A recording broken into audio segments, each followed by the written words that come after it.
जिस दिन final exams खत्म हुए, स्कूल की सबसे पॉपुलर लड़की मुझे पूरी क्लास के सामने घसीटकर जंगल में ले गई और जब मैं बिल्कुल स्टंडन खड़ा था, उसने अचानक मुझे किस कर लिया। एक मीठा, सॉफ्ट सा टेस्ट जो सिर्फ एक लड़की का होता है, मेरे होठों पर फैल गया।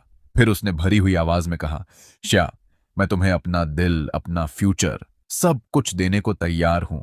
अगर तुम मुझसे एक वादा कर दो तो मेरी जिंदगी तुम्हारी हो जाएगी। मैं ये सुनकर चौंक गया। असल में ये सब इसलिए था क्योंकि उसकी मां बीमार थी और सर्जरी के लिए तुरंत 6 लाख की जरूरत थी। हालांकि 6 लाख मेरे जैसे एक रिच और यूजलेस प्लेबॉय के लिए सिर्फ 15 दिन की पॉकेट मनी से ज्यादा नहीं था। फिर भी मैंने बिना एक पल सोचे उसे मना कर दिया। क्यों? क्योंकि उस आइस क्वीन, स्कूल की टॉपर का दिल इतना कीमती लगता है। दुर्भाग्य से मैं उन लोगों में से हूं जो प्यार पर विश्वास नहीं करते। मेरे पेरेंट्स ने फैमिली इंटरेस्ट के लिए शादी की थी और 20 साल से परफेक्ट कपल का ड्रामा निभा रहे हैं। उनके पास दिल तो है, लेकिन वो किसी और को दे चुके हैं। तो मुझसे दिल की बातें मत करो, मैं इन चीजों पर भरोसा नहीं करता। मैं सीधा हुआ और उसकी तरफ चला। मैं उससे एक सिर लंबा था। मैं उसकी कांपती हुई आईलैशेस और उनमें अटके आंसू साफ देख सकता था। मैंने अपना हाथ बढ़ाया, उसका शरीर सख्त हो गया। अनजाने में उसने आंखें बंद कर लीं। मैंने हल्के से उसकी फॉरहेड पर टैप किया। बिंग बिन वहीं फ्रीज हो गई। उसने आंखें खोलीं और कंफ्यूज्ड होकर मुझे देखा। मैंने हाथ वापस खींचा और उसकी आंखों में देखते हुए कहा, बिंग बिन, डिसाइड करो, तुम चाहती हो कि मैं एक नीच आदमी बनूं जो मौके का फायदा उठाए, या फिर एक अच्छा इंसान जो तुम्हारी चैरिटी में मदद करे। वह पूरी तरह ब्लैंक हो गई। उसका दिमाग क्लियरली हैंग हो चुका था। मैं पेशेंटली उसे देखता रहा। आखिरकार उसने रिएक्ट किया। उसके टेंस शोल्डर्स अचानक ढीले पड़ गए। हल्की उम्मीद के साथ, लगभग फुसफुसाते हुए उसने कहा, प्लीज मेरी मदद करो। मैंने तुरंत सिर हिला दिया। नहीं, मैं कोई फिलांथ्रोपिस्ट नहीं हूं। मेरे पास पैसे हैं, लेकिन मैं उन्हें बेकार में नहीं उड़ाता। 6 लाख से मैं दर्जनों नेपोलियन कैट्स खरीद सकता हूं। उसकी आंखों में उम्मीद तुरंत डिस्पेयर में बदल गई। उसे उस हालत में देखकर जैसे वो टूटने वाली हो, मेरी थोड़ी सी क्रूरता गायब हो गई। मैंने टोन बदला, लेकिन मैं ना विलन बनना चाहता हूं ना हीरो। हम बिजनेस पार्टनर्स बन सकते हैं। तुम्हारे ग्रेड्स बहुत अच्छे हैं, तुम फ्यूचर में हाई पोटेंशियल इन्वेस्टमेंट हो, तो मैं तुम्हें ये पैसे लोन दे सकता हूं, पर्सनल इन्वेस्टमेंट के तौर पर। 6 लाख अभी ट्रांसफर कर सकता हूं। उसकी आंखें डिसबिलीफ से चमक उठी। लेकिन एक कंडीशन है, 10 साल बाद तुम्हें मुझे 1 मिलियन वापस करना होगा। इंटरेस्ट ज्यादा नहीं है, तुम्हारे लिए मुश्किल नहीं होगा। और 1 महीने बाद फाइनल एग्जाम्स में तुम्हें फर्स्ट आना होगा। ये तुम्हारी कैपेबिलिटी का प्रूफ होगा। और मेरा रिस्क कंट्रोल क्लॉज। उसने इसे ऐसे पकड़ा जैसे डूबता इंसान तिनके को पकड़ता है, डरते हुए कि कहीं मैं अपना फैसला बदल न दूं। मैंने उसे अपना नंबर दिया और बिना उसकी एक्सप्रेशन देखे वहां से चला गया। जंगल से बाहर आया। धूप मेरे शरीर को गर्म कर रही थी। सच कहूं तो मुझे फर्क नहीं पड़ता था कि वो पैसे लौट आएगी या नहीं। 6 लाख मेरे लिए कुछ भी नहीं। कॉन्ट्रैक्ट की सारी कंडीशंस बस दिखावे के लिए थीं, वरना हर कोई मुझसे पैसे मांगने आ जाएगा। 6 लाख खर्च करके आज गुड डीड करने की सेटिस्फैक्शन मिल गई, और बोनस में स्कूल की ब्यूटी को मुश्किल में देखने का मौका भी। कोई बड़ा नुकसान नहीं। वकील से बात करने के बाद मैंने टाइम और प्लेस फिक्स किया और कॉन्ट्रैक्ट बिंघिन को भेज दिया। इसके बाद मैं अपने ओरिजिनल डेस्टिनेशन क्लब रूम की तरफ बढ़ा। खिड़की से अंदर देखा। मेरी चाइल्डहुड फ्रेंड लुआन एक सस्पिशियस दिखने वाले लड़के के साथ हंस रही थी। ली फैमिली और हमारी फैमिली पुराने बिजनेस पार्टनर्स हैं, इसीलिए लिल रुयान और मैं चाइल्डहुड फ्रेंड्स हैं। लेकिन असली बात ये नहीं है। उसकी बड़ी बहन लिल क्विंचिलू, वो एक एक्स्ट्रॉर्डिनरी वुमन है। खूबसूरत, स्ट्रांग पर्सनैलिटी, और सबसे खास, वो मेरे साथ बहुत अच्छा व्यवहार करती है। मेरी मंथली अलाउंस मिलियंस में होती है। मेरे जैसे बेफिक्र प्लेबॉय के लिए वो बेसिकली एक वॉकिंग एटीएम है, और जल्द ही वो मेरे पॉलिशड भाई जीन लिंचुआन से एंगेज्ड होने वाली है, यानी ऑफिशियली मेरी भाभी। इससे मेरी आराम की जिंदगी और सिक्योर हो जाएगी। लेकिन हाल ही में एक लो लाइफ की वजह से लिल रुयान के ग्रेड्स टॉप से गिरकर एवरेज हो गए थे। क्विंचू ने मुझसे पूछा, क्या चल रहा है? तब मुझे पता चला कि मुझे इसे हैंडल करना होगा। आखिर वो मुझे पैसे देती है, तो मुझे भी कुछ करना पड़ेगा। दरवाजा खोलने से पहले ही एक लड़का भागते हुए बाहर आया। उसकी आंखों में ह्यूमिलिएशन और गुस्सा था। मैंने उसे पहचान लिया। वो वही गरीब स्टूडेंट था जिसकी रुयान फाइनेंशियल हेल्प करती थी। सीन देखकर समझ आ गया, क्लासिक क्लीशे।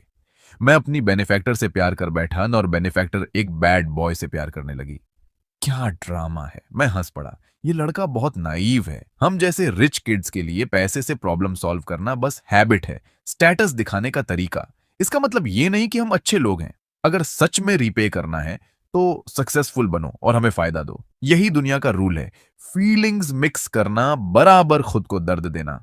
मैंने उसे इग्नोर किया और दरवाजा खोला। अंदर रुयन और तंगलोंग हंस रहे थे। मुझे देखते ही उसका स्माइल गायब हो गया। जिनशो, तुम यहां क्या कर रहे हो? क्या तुम भी मुझे अलोंग से ब्रेकअप करने के लिए समझाने आए हो? टाइम वेस्ट मत करो। तुम बस एक यूजलेस प्ले बॉय हो, अपनी जिंदगी तक संभाल नहीं सकते। मेरी में दखल देने का हक क्या है तुम्हें? मुझे गुस्सा नहीं आया, बल्कि हंसी आई। मैं इंटरफियर नहीं कर रहा, बस क्यूरियस हूं। एक परफेक्ट गर्ल अचानक ऐसे लड़के से कैसे प्यार कर सकती है? वो तिरस्कार से बोली। तुम क्या समझोगे? अलोंग तुम लोगों जैसा फेक रिच नहीं है, वो रियल है, फ्री है। उसने टंगलोंग का हाथ पकड़ा जैसे वो उसे वर्शिप करती हो। यही असली जिंदगी है। तुम लोगों की डिसिप्लिन्ड लाइफ वेस्ट है। फिर मेरी तरफ मुड़ी। खासकर तुम, जान दी, ना पढ़ाई ना फन। जीन फैमिली के अलावा तुम हो ही क्या? Complete useless. मैंने सिर हिलाया। समझ गया, यूथ का रिबेलियन फेज, राइट? वो मुस्कुराई। उसे लगा मैं कन्विंस हो गया। टैंगलोंग भी कॉन्फिडेंट हो गया। अगले ही पल मैंने उसे ऊपर से नीचे तक देखा। अब भी समझ नहीं आई? टैंगलोंग इंस्टिंक्टिवली पीछे हट गया। वो डर से कांप रहा था। मैं उसके पास गया। तुम्हें रियल पसंद है? फ्रीडम पसंद है? बताओ, अभी कैसा लग रहा है? फ्री हो? वो दर्द से कराह रहा था, कुछ बोल नहीं पाया। रुयन मुझे रोकने आई। मैंने सिर्फ एक नजर से उसे पीछे कर दिया। अभी तो बड़ा माचो बन रहा था, अब आवाज क्यों नहीं निकल रही? उसकी हालत देखकर मेरा इंटरेस्ट खत्म हो गया। इतनी हिम्मत एक रिच गर्ल को इम्प्रेस करेगा? मैंने रुयन को पकड़ा और उसे वेस्ट साइड के एक नोटोरियस इलाके में ले गया। उसे गाड़ी से उतारकर एक गंदी गली में दीवार से धक्का दे दिया। सड़ी बदबू, यूराइन की स्मेल। वो तुरंत उल्टी करने लगी। मैंने पंक्स की तरफ इशारा किया। देख रही हो, यही तुम्हारा रियल लाइफ है, यही फ्रीडम है। अगर पसंद है, अभी इन्हीं के बीच छोड़ देता हूं। वो डर से पीली पड़ गई, मुझे कसकर पकड़ लिया और रोने लगी। मैं गलत थी। जानजू, प्लीज घर चलो। उसी वक्त मेरी नजर एक जानी पहचानी शख्स पर पड़ी। वो टैंग लोंग ही था। वो लंगड़ाते हुए ये मौका देखकर कि मैं ध्यान नहीं दे रहा, गली के दूसरे सिरे से चुपचाप भाग गया। मैंने उसके पीछे जाने की जहमत भी नहीं उठाई। उस जैसे कचरे पर अपना एफर्ट वेस्ट करने का कोई मतलब नहीं था। ल्यूयन ने भी ये सब देखा। उसके चेहरे से सारा रंग उड़ गया। उसकी आखिरी इल्यूजन भी उसी पल टूट गई। उस टंग लोंग की उस हालत को देखकर, जो डर के मारे भाग रहा था, उसकी सारी कल्पनाएं खत्म हो गईं। वो रोना बंद कर दिया, बस वहीं खड़ा रह गया, जैसे उसकी आत्मा ही निकाल ली गई हो। मैंने उसे वापस कार में धक्का दिया। पूरे रास्ते ली फैमिली के घर तक उसने एक शब्द भी नहीं बोला। वो खुद ही दरवाजा खोलकर अंदर चला गया, पूरी तरह टूटा हुआ। मैं कार से उतरा भी नहीं, बस ड्राइवर से कहा गाड़ी घुमाओ और घर चलो। उसी रात मेरे फोन पर एक मैसेज आया, ल्यू क्विंचू का था। क्या धन्यवाद। मैंने एक कैजुअल इमोजी भेज दिया और बात वहीं खत्म हो गई। अगले 2 दिन ली फैमिली में सब शांत रहा। कोई भी मुझे परेशान करने नहीं आया। मुझे पता था ये सब मेरी फ्यूचर भाभी ल्यू क्विंचू का काम है। सब सेटल हो गया था। मेरी आराम वाली प्लेबॉय जिंदगी फिर से सेफ लग रही थी। लेकिन अगले ही दिन सब खत्म हो गया। टैंग लोंग मर गया, कार एक्सीडेंट, एक्सीडेंटल डेथ। मैं कुछ पल के लिए चुप रह गया। लगता है मेरी फ्यूचर भाभी मेरी सोच से भी ज्यादा क्रूअल और रल्थलेस है। अचानक मुझे ये पूरा फैमिली थोड़ा डरावना लगने लगा।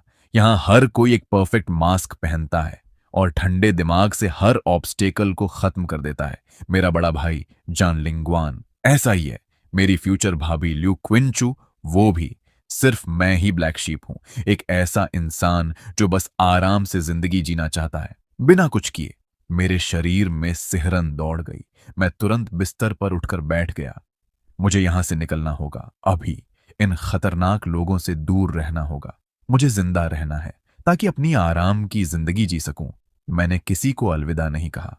अगली सुबह मैं अपना पहले से पैक्ड सूटकेस लेकर नीचे आया। मेरी माँ लिविंग रूम में बैठी थी, एलिगेंट तरीके से सुबह की चाय पीते हुए। मुझे देखकर उसने बस हल्का सा नजर उठाई और बोली, कहाँ जा रहे हो? मैंने जवाब नहीं दिया। उसने भी कुछ और नहीं पूछा, बस अपना फाइनेंशियल मैगजीन उठाकर पढ़ने लगी। मेरे पिता कहाँ थे किसी को नहीं पता। ये घर कब्र जैसा ठंडा था। मैंने अपना सामान खींचा और उस लग्जरियस मेंशन से बिना पीछे देखे निकल गया। मेरे पास शहर के सेंटर में एक पेंट हाउस था जो मैंने पहले खरीदा था, आज काम आ गया। अपार्टमेंट बहुत बड़ा था और उतना ही खाली भी, फ्रिज तो उससे भी ज्यादा खाली। मैं कार लेकर पास के सबसे बड़े सुपरमार्केट गया। मुझे अपना नया घर खाने पीने की चीजों से भरना था। शॉपिंग कार्ट धकेलते हुए मैं आइल्स में ऐसे घूम रहा था जैसे कोई रोबोट बिना एक्सप्रेशन के सामान डालता जा रहा था। तभी अचानक स्नैक्स सेक्शन के कोने में मैंने एक लड़की को देखा। वो बड़ी ऑकवर्ड तरीके से ब्रेड का पैकेट अपनी स्लीव में छुपाने की कोशिश कर रही थी। वो मुझसे थोड़ी छोटी थी, हाइट कम, यूनिफॉर्म पुराना और फेडेड, लेकिन चेहरा काफी डेलिकेट था। दुर्भाग्य से हाथ हल्का था। मैं चुपचाप शेल्फ के सहारे खड़ा हो गया और आर्म्स क्रॉस करके उसे देखने लगा। सीन थोड़ा अम्यूजिंग था। उसकी स्लीव छोटी थी और ब्रेड पैकेट बड़ा। वो बार बार कोशिश कर रही थी। नर्वसनेस में उसके माथे पर पसीना आने लगा। फिर अचानक उसे कुछ महसूस हुआ। उसका शरीर फ्रीज हो गया। धीरे धीरे उसने सिर उठाया। हमारी नजरें मिली। मैंने कुछ नहीं कहा। 10 सेकंड बीत गए। उसका चेहरा तेजी से लाल होने लगा। उसकी आंखों में पहले पैनिक, फिर डिस्पेयर और आखिर में इतनी शर्म और ह्यूमिलिएशन थी कि जैसे वो घुट रही हो। उसके हाथ कांपने लगे। ब्रेड नीचे गिर गया, जैसे उसकी सारी ताकत खत्म हो गई हो। वो पूरी तरह झुक गई, जैसे जमीन में गड़ जाना चाहती हो। कितना बोरिंग है। मैं आगे बढ़ा, ब्रेड उठाया और अपने कार्ट में डाल दिया।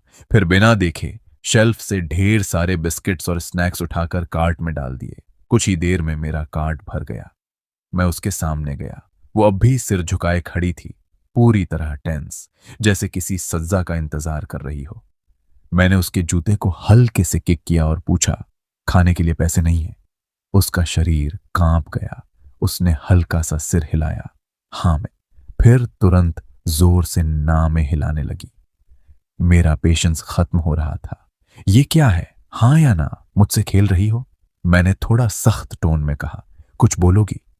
वो डर गई। सिर से पैर तक कांपने लगी। उसने सिर उठाया। उसकी आंखें लाल थीं, आंसुओं से भरी हुई। उसने बोलने की कोशिश की, लेकिन आवाज नहीं निकली। बस कुछ टूटी फूटी आवाजें, हाथों से इशारे। मैं रुक गया। एक ख्याल आया, ये बोल नहीं सकती। उसकी हालत देखकर मेरा सारा इरिटेशन गायब हो गया। मुझे पछतावा हुआ। उस पल मैं खुद को एक कंप्लीट जर्क महसूस कर रहा था। मैंने कुछ नहीं कहा। दूसरा कार्ट लिया और उसे लॉन्ग टर्म फूड से भर दिया। फिर दोनों कार्ट्स लेकर उसे इशारा किया, फॉलो करो। वो समझ नहीं पाई। मैंने उसका रिस्ट पकड़कर उसे चेकआउट तक ले गया। पेमेंट के बाद मैं बैग्स उठा रहा था। वो चुपचाप मेरे पीछे खड़ी थी, कुछ पैकेट्स पकड़े हुए। अब मैंने सब सामान अपनी स्पोर्ट्स कार में रखा और उसे अंदर बैठने का इशारा किया। वो हिचकिचाई, लेकिन फिर बैठ गई। मैंने पूछा, कहाँ रहती हो? उसने फोन निकाला। काफी देर बाद लोकेशन दिखाया। एक पुराना इलाका, टूटा फूटा। मैंने कुछ नहीं कहा, बस गाड़ी चला दी। रास्ते में साइलेंस भारी था। वो सिर झुकाए बैठी रही। आखिरकार हम एक जर्जर बिल्डिंग के सामने रुके। हमने सामान उठाया। अंदर का कॉरिडोर अंधेरा, गीला और अजीब बदबू। तीसरी मंजिल पर उसने एक टूटा हुआ दरवाजा खोला। अंदर चीनी दवाइयों की तेज गंध। कमरा छोटा था, सब कुछ एक नजर में दिख जाता था। एक पुरानी लकड़ी की खाट पर एक बूढ़ी बहुत कमजोर औरत लेटी थी, सांस धीमी, आंखें बंद। लड़की तुरंत उसके पास भागी, उसका कंबल ठीक किया। उसकी आंखों में चिंता साफ थी। तभी मुझे समझ आया, वो भूखी नहीं थी क्योंकि उसके पास पैसे नहीं थे। वो इसलिए भूखी थी क्योंकि वो पैसे अपनी दादी के इलाज के लिए बचा रही थी। फिर से वही इमोशनल ड्रामा। मैं अंदर ही अंदर बुदबुदाया। वो मेरे पास आई, झुककर धन्यवाद किया। फिर एक पुरानी नोटबुक में जल्दी जल्दी लिखा, धन्यवाद, ये सब कितना हुआ? मैं फ्यूचर में लौटा दूंगी। मैंने पढ़ा और हल्का सा हंस पड़ा। वापस? कैसे? फिर से चोरी करके? मैंने कुछ नहीं कहा, बस फोन निकाला और अपने असिस्टेंट को कॉल किया। लावंग सिटी हॉस्पिटल के स्पेशल केयर यूनिट से कांटेक्ट करो। 15 मिनट में एम्बुलेंस यहां भेजो। एड्रेस मैं भेज रहा हूं। कॉस्ट सीधे मेरे अकाउंट से काट लेना। पूरा काम 1 मिनट में हो गया। लड़की शॉक में थी। वो मुझे ऐसे देख रही थी जैसे यकीन ही नहीं हो रहा। उसके लिए ये एक लाइफ टाइम का सपना था, मेरे लिए बस एक फोन कॉल। मैंने हल्के से उसके बैग को ठोकर मारी। वहीं खड़ी क्या कर रही हो? अपना सामान समेटो, हॉस्पिटल चलते हैं। जैसे वो किसी सपने से जागी हो, वो घबराई हुई जल्दी जल्दी चीजें समेटने लगी। असल में समेटने लायक था ही क्या? कुछ पुराने, बार बार धुले हुए फीके कपड़े, एक टूटा हुआ एनिमल का कप। एम्बुलेंस जल्दी आ गई। पैरामेडिक्स ने पूरी प्रोफेशनलिज्म के साथ बूढ़ी औरत को सावधानी से स्ट्रेचर पर रखा। पूरा समय वो लड़की मेरी शर्ट का किनारा कसकर पकड़े रही, जैसे उसे डर हो कि मैं अचानक गायब हो जाऊंगा। मुझे थोड़ा ऑकवर्ड लगा, लेकिन मैंने उसे हटाया नहीं।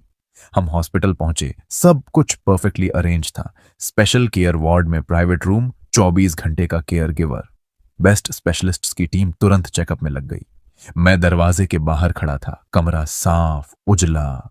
अंदर डॉक्टर्स और नर्सें व्यस्त थे, और वो लड़की बिस्तर के पास खड़ी, डर और ग्रेटिट्यूड के बीच झूलती हुई। टैंगलोंग की मौत से जो भारीपन मेरे दिल में था, वो थोड़ा हल्का हो गया। लगता है पैसे सच में खुशी खरीद सकते हैं। तभी मेरी स्लीव फिर हल्के से खींची गई। उसने वही पुरानी नोटबुक मेरे सामने उठाई। उसमें लिखा था, मैं आपकी काइंडनेस का बदला कैसे चुका सकती हूँ। मैं दरवाजे से टिक कर उसे देखता रहा। मैंने कब कहा कि मुझे बदला चाहिए? वो घबरा गई, जल्दी जल्दी लिखने लगी। लिखावट भी बिगड़ गई।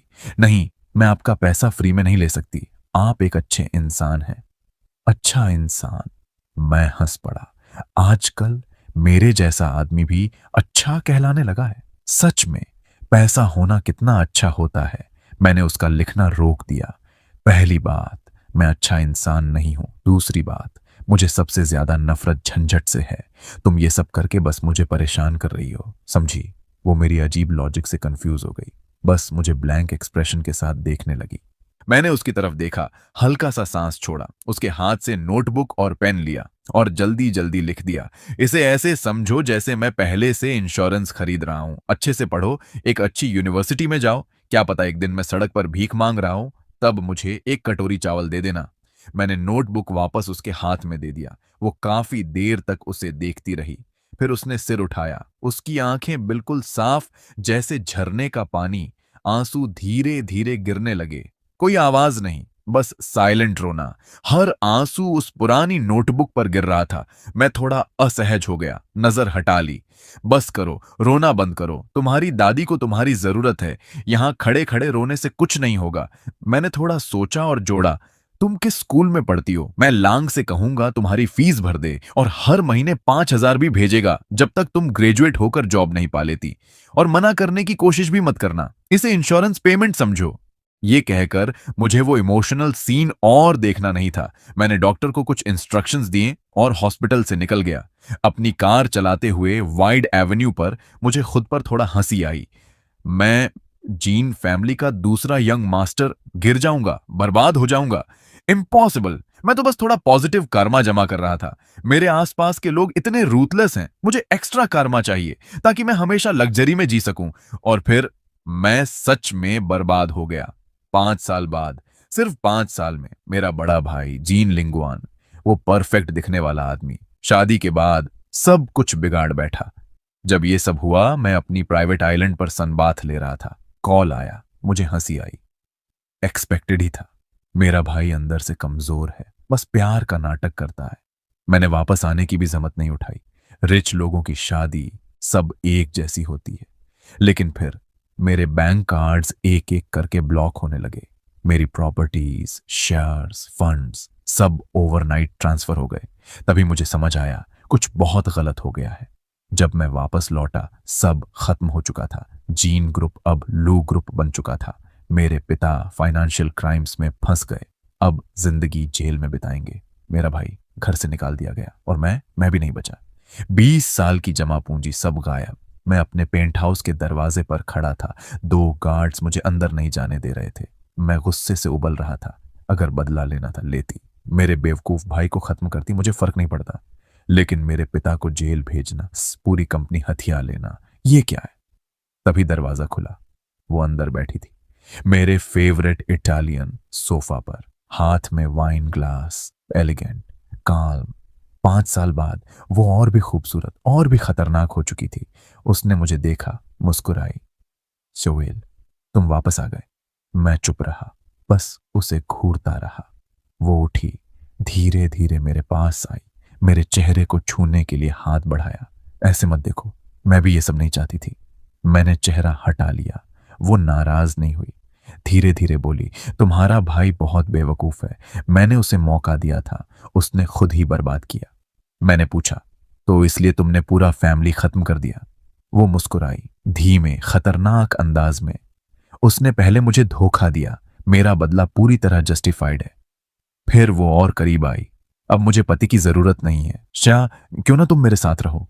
मैं तुम्हारा ख्याल रखूंगी, जैसे पहले रखती थी। मैं हंस पड़ा, लगभग रोने जैसा। तुम्हारी बातें सुनकर तो लगता है टेंगलोंग को भी तुमने ही खत्म किया। उसकी मुस्कान एक पल के लिए डगमगाई, बस एक पल, लेकिन मैंने देख लिया। मेरी आखिरी उम्मीद भी खत्म हो गई। तुम पूरी तरह पागल हो। मैंने धीरे धीरे अपना मिडिल फिंगर उठाया। उसका चेहरा ठंडा हो गया, अंग्रेटी फुल। उसने हाथ हिलाया। 2 गार्ड्स आए, मुझे उठाकर बाहर फेंक दिया। मैं कॉरिडोर में खड़ा कड़वी हंसी हंसा। अगर मैं उसकी बात मान लेता, शायद मुझे पता भी नहीं चलता मैं कैसे मरता। मैं उसके खिलाफ कुछ नहीं कर सकता। मेरे पिता भी हार गए, तो मैं क्या कर सकता हूं? दूर रहना ही बेहतर है, जिंदा रहना जरूरी है। मैंने फोन निकाला, कॉन्टैक्ट्स खोले। पहले दोस्त को कॉल किया।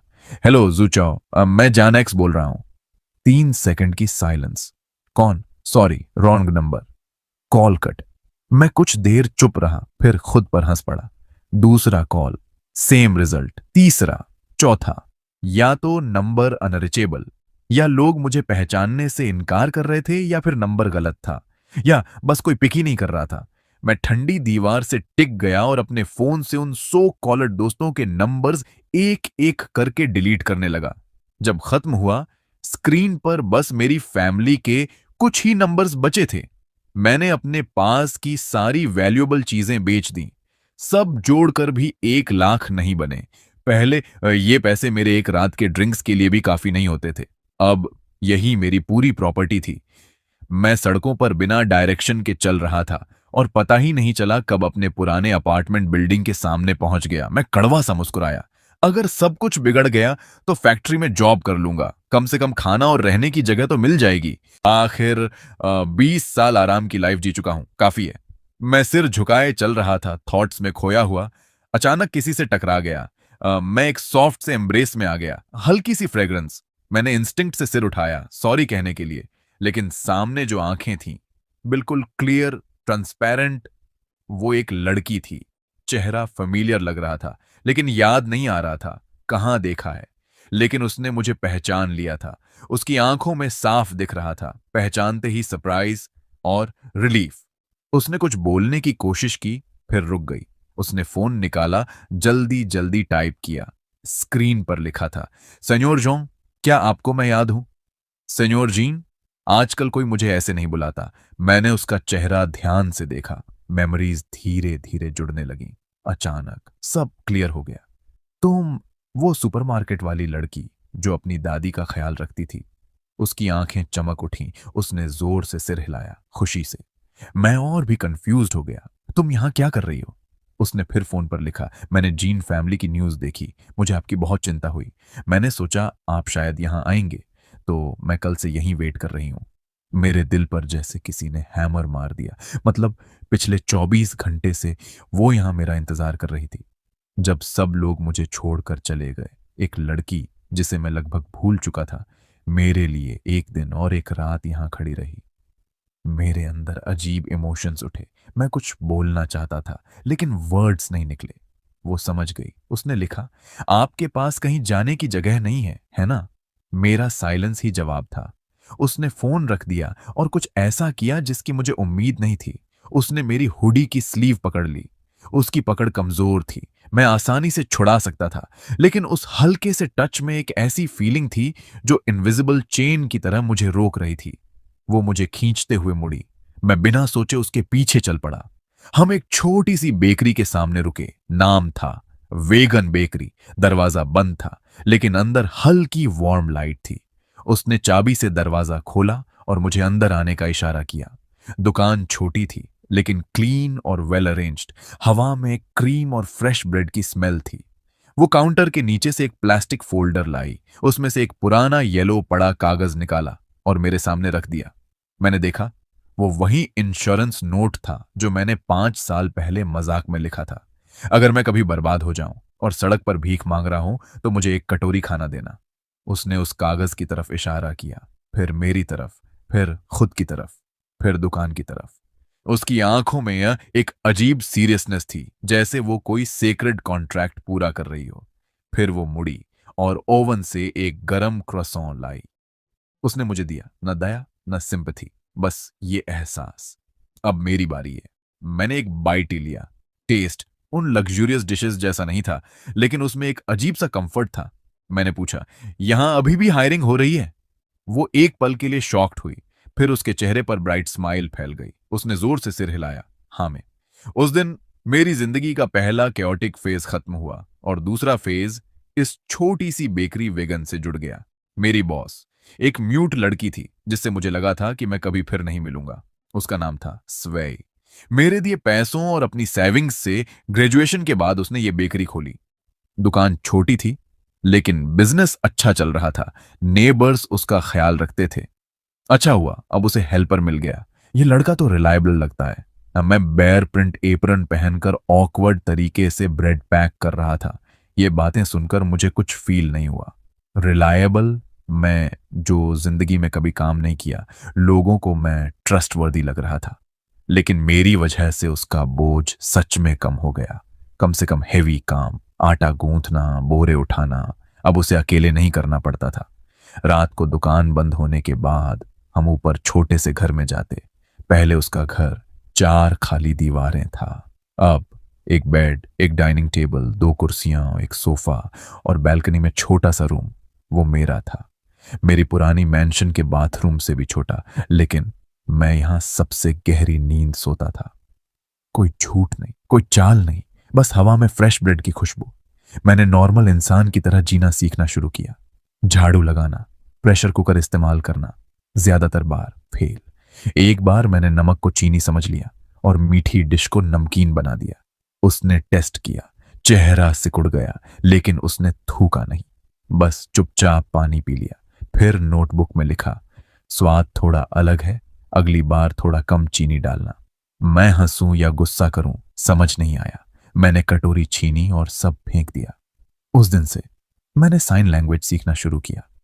रात को उसके सोने के बाद मैं अपने छोटे कमरे में प्रैक्टिस करता, धीरे धीरे, धन्यवाद, गुड मॉर्निंग।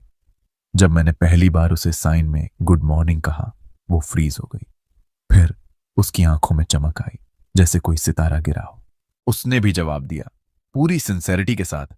उस पल मुझे लगा मेरी पूरी जिंदगी में इतना मीनिंगफुल कुछ कभी नहीं था। दिन गुजरते गए, मैं एक यूजलेस आदमी से एक डिसेंट बेकर बन गया। शॉप एक्सपैंड हुई, इनकम बढ़ी, मेरे पास फिर से अच्छा पैसा जमा हो गया, इतना कि मैं अलग रह सकता था। कई बार सोचा स्वे से बात करूं, लेकिन वर्ड्स गले में अटक जाते। अगर मैं चला गया तो कहां जाऊंगा, क्या करूंगा, और उसे अकेला छोड़ना सही होगा। मैंने खुद को बहाने दिए और वहीं रह गया। स्वेई ने भी कभी ये टॉपिक नहीं उठाया, जैसे वो भी चाहती हो कि मैं यहीं रहूं। लगता था जैसे उसने मेरी प्रेजेंस को पहले ही एक्सेप्ट कर लिया था। मैं प्यार पर भरोसा नहीं करता। मेरे फादर और मेरा भाई दोनों ही इसके वर्स्ट एग्जाम्पल्स हैं। लेकिन स्वेई के साथ ये जो सुकून था, वो धीरे हैबिट, एक एडिक्शन बनता जा रहा था।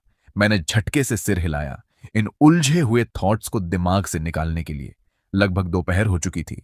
स्वेई के लिए लंच बनाने का टाइम था। मैं एप्रन उतार ही रहा था कि तभी दरवाजा खुला। एक जानी पहचानी फिगर अंदर आई। उसने परफेक्टली फिटेड सूट पहना था, हल्का रिफाइंड मेकअप और बाल एक फ्लॉलेस बन में बंधे हुए थे। उसके पूरे पर्सनालिटी से सक्सेस और सोफिस्टिकेशन झलक रही थी। वो थी बिनिंग बिन। 5 साल बाद उसकी वो पुरानी झलक, गरीबी, प्रेशर, हेल्पलेसनेस सब गायब हो चुकी थी। अब वो पहले वाली हेल्पलेस स्कूल गर्ल नहीं थी। अब वो रिफाइंड, एलिगेंट और पावरफुल वुमन बन चुकी थी। उसके पीछे एक लगभग 25 साल का लड़का था, फॉर्मल सूट में, क्लियरली उसका असिस्टेंट। उसकी नजर मुझ पर पड़ी और उसमें साफ कंटेम्प्ट था। बिनिंग बिन की नजर एक पल के लिए मेरे बेयर प्रिंट एप्रन पर अटकी। उसने हल्का सा भौंसी कोड़ लिया, लेकिन अगले ही पल उसने अपनी पॉलिश्ड स्माइल वापस पहन ली। जैन शू, काफी समय हो गया। मैंने बस हल्का सा सिर हिलाया। Formal greeting. वो कुछ कहना चाहती थी, लेकिन खुद को रोक लिया। फिर उसने अपना बैग खोला, एक चेक निकाला और मेरी तरफ बढ़ा दिया। ये 1 मिलियन है। हमारे 10 साल वाले अग्रीमेंट में अभी टाइम बाकी है, लेकिन अब मेरे पास पैसे हैं तो मैं पहले ही रिपे करना चाहती हूं। मैंने चेक देखा, उसे उठाया और बिना हेजिटेशन जेब में रख लिया। ठीक है, तुम्हारा कर्ज था अब खत्म। सच कहूं तो मैंने कभी एक्सपेक्ट नहीं किया था कि ये पैसे वापस मिलेंगे। उसका असिस्टेंट मुझे ऐसे देख रहा था जैसे मैं कोई ग्रीडी इंसान हूं। बिनिंग बिन ने जल्दी से अपनी एक्सप्रेशन कंट्रोल की। उसकी नजर हमारी छोटी सी बेकरी पर घूमी और फिर मुझ पर आकर रुकी। उसकी आंखों में वही फैमिलियर एक्सप्रेशन था, एरोगेंट सिंपैथी। शू, मैंने तुम्हारे फैमिली के बारे में सुना। अगर तुम्हारे पास रहने की जगह नहीं है तो तुम मेरी कंपनी में आ सकते हो। मेरे और मेरे हस्बैंड की कंपनी अभी स्टार्ट हुई है, हमें लोगों की जरूरत है। उसका ये फोर्स्ड काइंडनेस मुझे अंदर से घिन दिला रहा था। मैंने सीधा जवाब दिया, जरूरत नहीं है, मैं यहां बिल्कुल ठीक हूं, बाय नहीं। उसकी स्माइल एक पल के लिए फ्रीज हो गई। क्यों, जिद मत करो, मैं जानती हूं तुम पहले कैसी लाइफ जीते थे। मैंने उसे बीच में ही काट दिया। मैंने कहा ना, जरूरत नहीं। अब वो सच में इरिटेट हो गई थी। ठीक है, अगर तुमने डिसाइड कर लिया है तो मैं फोर्स नहीं करूंगी। जैसे ही वो मुड़ी, उसका असिस्टेंट आगे बढ़ा। उसने हल्के से उसका हाथ पकड़ लिया, जैसे नेचुरली हेल्प कर रहा हो, और बिनिंग बिन ने उसकी तरफ वो मुस्कान दी जो सिर्फ दोनों के बीच की थी। बस यही मोमेंट था। मैंने कैजुअली अपना फोन निकाला, कैमरा क्वाइटली ऑन किया। एंगल परफेक्ट था। फोटो में असिस्टेंट का हाथ उसकी वेस्ट के करीब और उसके चेहरे की इंटीमेट स्माइल। कोई भी देखे तो समझ जाएगा ये सिर्फ बॉस एम्प्लॉय रिलेशन नहीं है। मैंने कैजुअली हाथ हिलाया। ठीक है, जाओ। फिर मैंने 2 से 3 मिनट में उसके हस्बैंड का पब्लिक ईमेल ढूंढा और वो फोटो एनोनिमस भेज दी। काम खत्म, फोटो डिलीट, हिस्ट्री डिलीट। दिल हल्का हो गया। मैंने स्वयं के साथ आराम से लंच किया। धीरे धीरे मेरा मन शांत हो गया। मैं काउंटर से टिक कर खड़ा हुआ और सोचा, इस 1 मिलियन का क्या करूं। स्क्रीन पर अमाउंट चमक रहा था। कितने समय बाद इतना पैसा देखा था। अब हमारी जिंदगी आसान हो जाएगी और स्वयं के लिए नए बेकिंग इक्विपमेंट भी ले सकता हूं। जितना सोचता उतना खुश होता। तभी दरवाजे की घंटी बजी। एक जानी पहचानी आवाज आई। छ। मैंने मुड़कर देखा। लियो रुयान। आज तो पुरानी जान पहचान वालों की लाइन लगी है। अगर मुझे सही याद है, उसका हस्बैंड शेनांग 2 साल पहले मर गया था। मैंने ठंडे स्वर में पूछा, क्या चाहिए? उसने होंठ दबाए, आंखें हल्की नम। वो एक्सप्रेशन देखकर ही मुझे इरिटेशन हो गई। मैं तुमसे मिलना चाहती थी। मैं हंस पड़ा। ये नया ड्रामा क्या है? उसकी आंखें लाल हो गईं, जैसे वो दुनिया की सबसे दुखी इंसान हो।